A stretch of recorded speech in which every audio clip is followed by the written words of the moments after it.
So welcome back everyone, Mike here. It is just a beautiful evening here in western Pennsylvania. Probably like 78 degrees, hardly any humidity at all. It's just about perfect. And the good news is I took tomorrow off of work. Today's Thursday, so I'm off Friday, Saturday, and Sunday, and the weather looks great for those 3 days. It's supposed to get pretty hot Sunday, but I should be able to get a lot done this weekend. I'm looking forward to that. But anyway, last night, Wednesday evening, I got home from work and I started working on this fuel tank here behind me a little bit, just putting it together. I'll show you that in a minute and how I think it'll work for me and why I'm setting it up this way. But anyway, while I'm out here working on the fuel tank, I also got a gun at the ready because every day, almost every day, we've had a fox coming into the yard and trying to get the chickens, and it's been successful quite often. We're just about out of the chicken business, and if you follow our Facebook page, Outdoors with the Morgans, my wife and daughter, they post a lot of things on there each day, and the other day she posted a picture of our yard, just feathers everywhere. I mean, it looks like a pillow truck exploded around here. And see, the thing is, we like to let the chickens out in the afternoon to kind of free range around. You don't want to keep them cooped up all day, especially on a nice day like today, and they just have a little run there by the coop. So we like to let them out, but with that comes some great risk, and that is the fox attack. And I got to get this thing, and I don't know if I ever will. This one here, pretty smart. It doesn't scream, doesn't make any noise, and I think it literally just waits in the weeds until we go inside and it's out here, like right now. The other day I got home from work, I'm out here, the dogs are out here, Melissa's out here.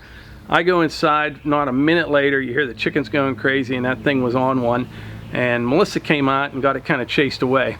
But anyway, I'm sitting there worried about this, you know, the fox, and I see something down at the end of the driveway across the road, and I'm like, oh, it's on, you know, here it comes. And it wasn't a fox. I'll show you what I saw.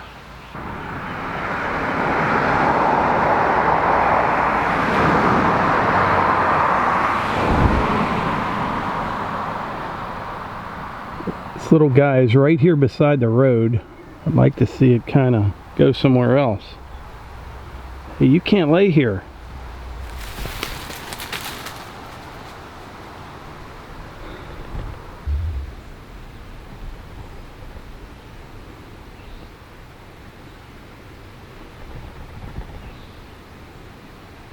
Go on. Get out here. Oh, there's another one.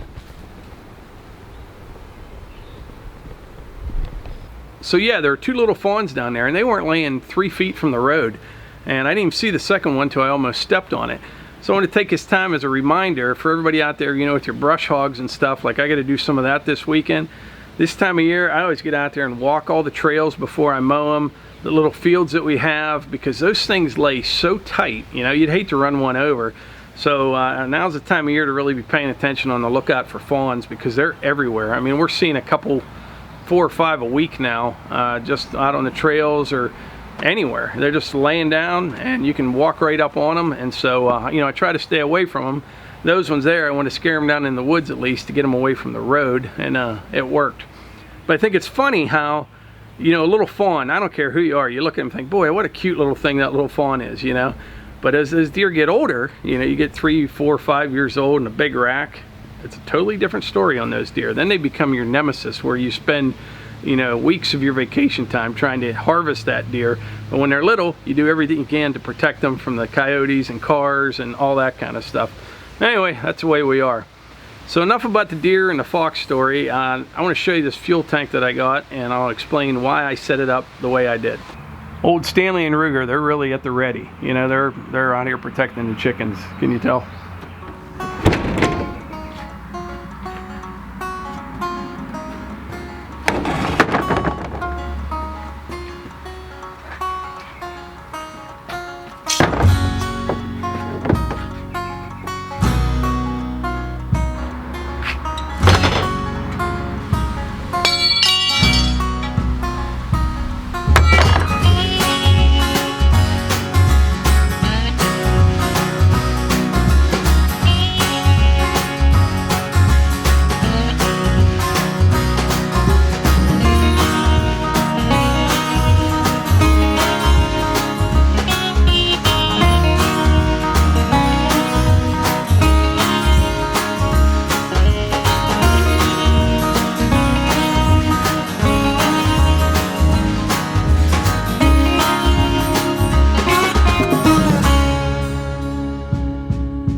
Melissa's answering questions on our Facebook page while we do this.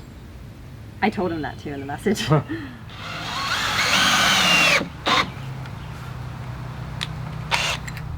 Don't trip over the wires. Up on the wood. Okay, I don't want my fingers smashed.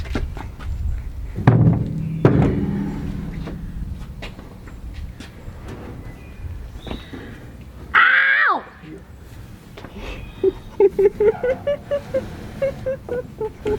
That was pretty funny. Pretty funny, miss.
So this fuel tank is just 50 gallons. It's made of 14 gauge steel. It's got the internal baffles.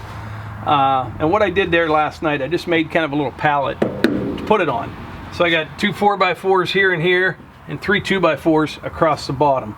And the reason I mounted it to a pallet is I'm thinking when I need to get fuel, when I need to fill it up, I can just pick it up with the forks on the tractor, set it in the truck, throw a couple straps on it and go get fuel, come home and unload it. So that's why I put it on a pallet. So the pump I chose for this is a Fill-Rite piston hand pump. Now it's like, takes about 100 strokes to get 20 gallons. But with these tractors, none of them hold a ton of fuel and they don't really burn a whole lot of fuel. I think this will work just fine for what I need. I didn't want a 12 volt pump that I have to hook it up to batteries or anything like that. I just wanted it as simple as possible. And I think the 50 gallon tank with that Fill-Rite piston hand pump will work really well for what I need. So I decided on just getting a 50 gallon tank and a hand pump for a couple reasons. First one is I didn't want to make it too heavy and I didn't want to make it too awkward to move. With this I can quickly pick it up with the forks, put it in the truck, go get fuel, bring it back. So that's one reason I went with that size of a tank. The other reason is I just run tractors around here, occasionally some rental equipment like skid loaders. They burn a lot more fuel. If I had a skid loader here all the time, I would probably have a bigger tank. The other reason is I want it kind of mobile. So, I have that Polaris side-by-side, the Ranger. So say I'm working out in the woods somewhere, we have quite a bit of property here and it may be half a mile away out there on a trail. And if I need fuel, if I have an excavator out there, for example, with this little tank here, I can quickly set it in the bed of the Ranger, strap it down, leave it in there for the weekend, whatever, and be able to get fuel to the excavator without having to, carry 5 gallon jugs like I have been for too long. So that's another reason that I just went with the 50 gallons, so I could put it in the Ranger, take it anywhere in the property that I need it, and it should work really well for that. So over the next couple weeks or months, I'll let you know if I made the right decision here, but right now I think it was a pretty good decision.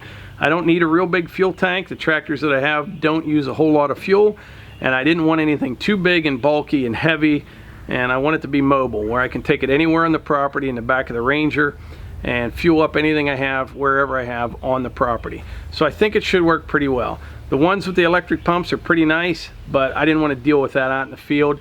You know, like I said, I think it's 100 strokes for 20 gallons, something like that. It won't take long at all to fill these tractors up with this tank and pump. So anyway, we'll see how it goes. So like I always say, if you enjoy these videos, please hit the like button, click subscribe, and share them with your friends. Thanks.